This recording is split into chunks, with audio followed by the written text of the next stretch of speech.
is Maggie. I'm a high school English teacher that currently teaches 10th and 12th grade English. And I'm going to share with you today how you can deal with some of the students who really can cause problems in your classroom if you're not careful. In a previous video, which I'll link down below, we talked about 3 students who can really kind of shake up your classroom. We talked about the talker, the mover, and the jokester. Today we're going to get a little bit more serious and we're going to talk about 3 different kinds of students who can cause even more problems, I think, than those previous ones. I would consider those to be like minor issues, whereas these would be major issues. We're going to talk about the mean or the angry student. We're going to talk about the liar, and we're going to talk about the one who's given up.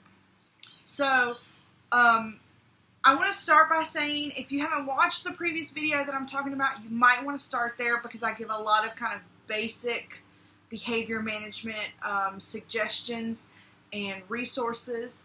And some of those things may take care of these issues now because some of these people may fall into multiple categories. For this video, I want to start by saying I am not an expert. I've been teaching for this, coming up will be my 6th year of teaching, and I've had a lot of these students before, so I'm just talking from experience and what helped me with those students in particular. But you need to keep in mind that every student in every situation and every classroom and every school is different, and what worked for me may not work for you. But I think these are some good basic things to keep in mind for these students, and then you can add in or take out anything that you don't think would work for you and your students. I have my phone because I have to take notes or I just like ramble. So if you see me looking down, I'm just looking at my phone so I can keep on track. So we're going to start with the mean or the angry student. And when I say the mean student or the angry student, I mean not the one that it's just like an occasional thing, that it's a constant thing, and it's very disruptive, and it can sometimes be scary. I can tell you from experience that I have had a student punch a wall and blood shoot everywhere in my class before, and I definitely know what it's like to be scared of a student in my class. So here are some things that I think can help if you have a student that is the mean or the angry student. The first thing is you need to give them some space. A lot of times these students are unpredictable, so you getting in their face about something is like the worst thing that you can do. It also, don't take offense, but it kind of puts you in the same situation if you get angry back at them and that's your reaction.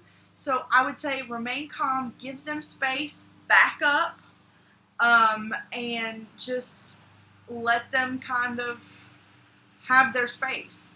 I don't like it when anybody's in my face, even if I've done something wrong, so I try not to get in students' faces, especially a student that you don't know how they're going to react. That seems like a safety issue. The other thing is, if you know things that trigger them, so if you know that this one specific thing is always going to make them angry, it's always going to make them mean, it's always going to make them fly off the handle, then do everything in your power to keep that one thing from happening. It may be another student, so I would put them far away from each other. It may be every time that so at our school we do smart lunch, so it may be every time I ask the student to stay for smart lunch, they're going to lose it. And I would have to figure out some other way to handle that, to keep them from being triggered. Anything at all that you figured out this is going to trigger them. Maybe it's handing them back a quiz or a test that they failed. So you figure out another way to do that. Just keep in mind and keep track of any of those kind of things. When I talk about giving them space, I want to give you another option. Something that I try to do with my students if I feel like they are angry or upset or if they're freaking out is I tell them to go to the bathroom. And the reason that I do this is because a lot of times they can snap themselves out of the way that they're acting or feeling if they're given the space and the time to do that privately. So my room is not that far from the bathroom, so this is not a big deal for me, but I can just say, do you need to go to the bathroom? And a lot of times the student will understand that I'm giving them an opportunity to kind of remove themselves and to chill out. I've done this before whenever two kids have acted like they're going to fight. I've told one of them, hey, do you need to go to the bathroom? Or something like that, and they'll be like, and then they'll get it, and they'll say, oh, yeah, I'll go. And they go, and they come back, and they're a lot calmer. I've asked them, do you need to take a lap? Do you need to, because our upstairs it's not really a circle, but it's a pretty big area at our school, so I could say, like, do you need to take a lap? Like, take the hall pass, make a lap. Because I think the thing that's hard about the mean, angry student is they're probably really trying to work on their emotions, and it's just not going well because someone's always in their face or someone's always going at them. So I want to give them a chance to kind of work on that on their own, and I think allowing them to go somewhere else for a little bit and kind of whoosah and kind of figure it out on their own is maybe a good way for them to do that. Just a warning, the mean, angry student a lot of times can pop off at unexpected times, and the main thing is that you need to stay calm, because if you freak out, the other students are going to freak out as well. And sometimes the mean student, they may feed off of your energy as well, and so if they see that you're starting to freak out, they may also freak out. Even more, it may escalate it. So you have to try and stay calm, as hard as that is. And don't be afraid to call for backup or call for help when it comes to this student, because you really never know. I will say a lot of times the mean, angry student has a lot of home life problems, it seems, and they've probably learned this behavior from someone at home. So if you can build a relationship with this student, then that's great. But a lot of times they don't really let you in, but you do the best that you can.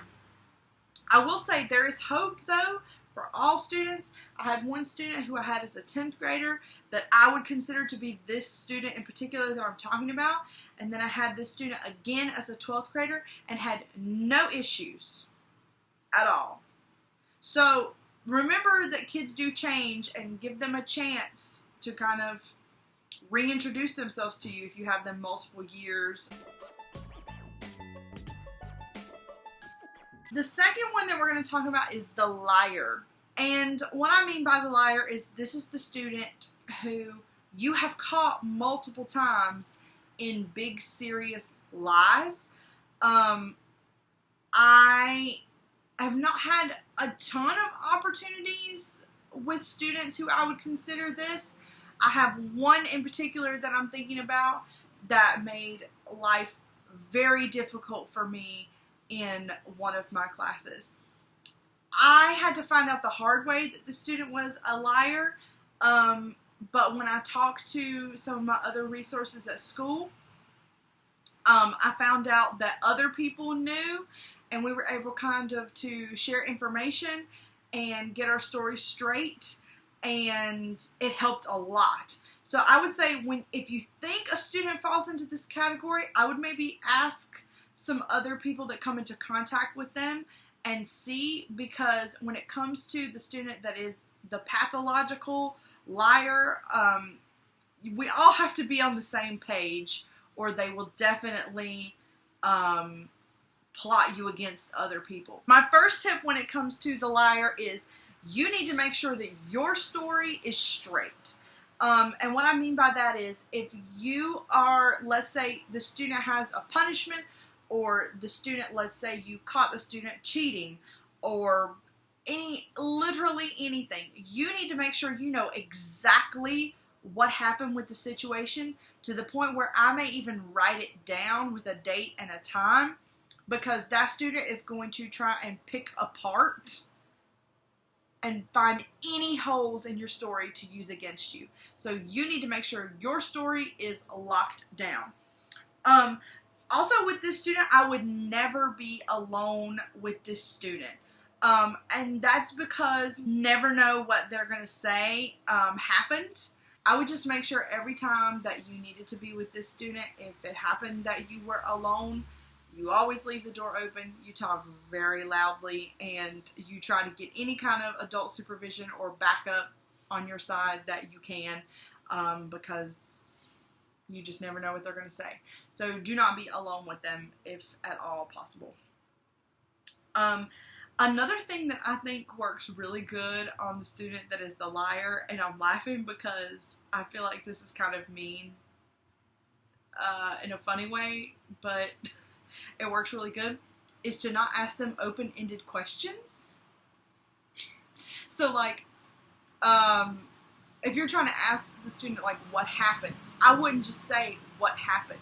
I would like give them two options that they have to choose from, because now they're kind of stuck and that they can't just make up this big crazy elaborate story for you. They're gonna try to pick one of your two options and then they may beef that up, but you've at least kind of brought it down and given them less opportunity.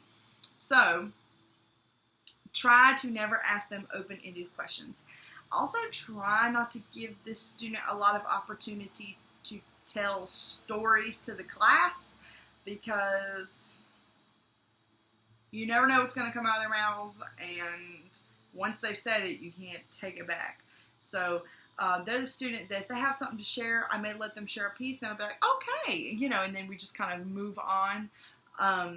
So just be careful about that too. The other thing I would say with the liar is you need to hold your ground, and this goes with you kind of knowing your story so they can't catch any holes or issues in it. Don't back down. If you know that you're correct and you're right, don't let them try to confuse you or talk you into or out of anything you're trying to do or say. Don't back down. I held my ground on it, and I ended up having to hear a temper tantrum a couple times because they didn't get their way, because they usually get their way through like a sob story, which is a lie. But eventually this student learned that that was not going to work on me, and we had a lot less issues after they realized that I was going to stand my ground. So don't let them talk you out of your decision. And then the last student is a difficult one, because I think this is the student that our heart goes out to and that we feel bad for. And this is the student who's given up. They've checked out, but they're still coming to school. Maybe they don't come very often, so they're absent a lot. Maybe they just sleep all the time. So what do you do with that student? It's not, most of the time they don't cause a problem unless they just refuse to do something. So what do you do with that student? The first thing I would say is do not let that student that's given up or checked out take away from the rest of the students. So if you have a class of 30 and you have one student who's checked out, that one student cannot be your focus all the time. You have 29 other students who need you. You cannot put all of your heart and focus into that one kid. And as much as that it sounds really bad to say, it's the truth. Those 29 other students need you. So obviously give them some of your time and a little bit of your focus, but don't let them take over. You can't spend the whole class period sitting with that one kid, conferencing with them every single day, trying to get them to do something. Because the reality is, it's probably not going to help anyway. And I can tell you this from experience. It breaks your heart, but you just got to do what you got to do. Okay? The other thing is, I would say do not give up on them. I have heard of classes before where the teacher has that student and they stop even giving them pieces of paper. So I'm passing out a worksheet and I just skip them. Well, don't do that. I don't think that helps. I think that makes it worse, because now the student knows that you've also given up on them. I'm still going to give them the worksheet. And listen, if they ball it up and throw it in the trash, or if they continue sleeping and I've laid the worksheet on top of their head, I've tried. I've done what I'm supposed to do. So give them space, push them a little bit, but also give them some space to make their own choices. And the other thing is, this student is the student that if you can build the relationship with them, then that's amazing.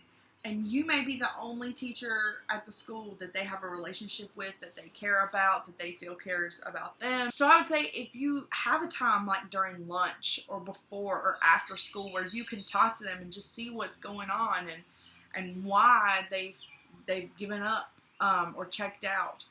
Ask questions. Try not to, get too much into their personal life. But if they start sharing things, maybe there's something that you can listen about.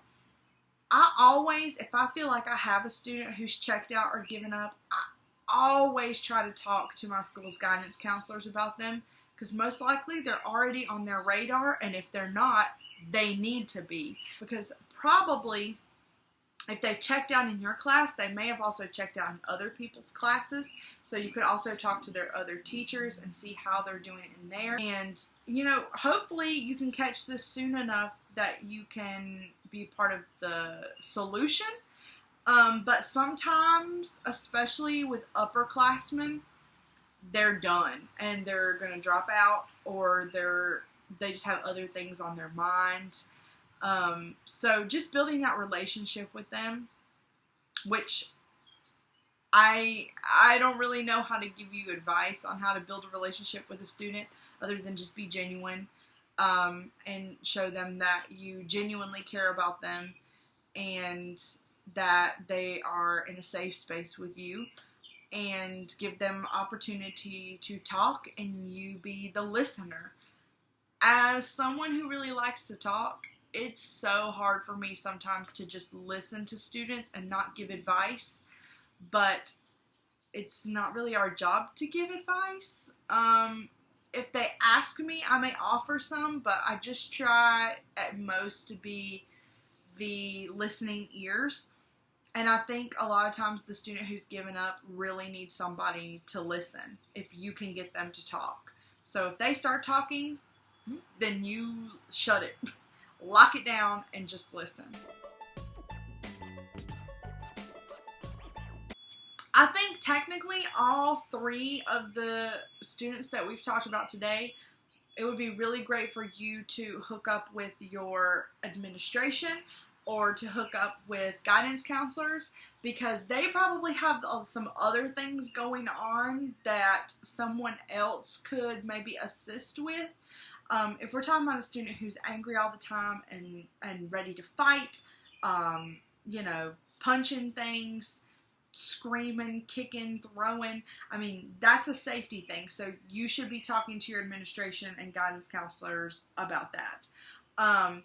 If you have a student who you're feeling like they are lying all the time, and some of the lies are outrageous and crazy and concerning, definitely need to be talking to a guidance counselor about that. And if there's a student who you feel like is checked out or given up on school, and hopefully not on life, but God forbid, something like that, you definitely should be sharing that information with others.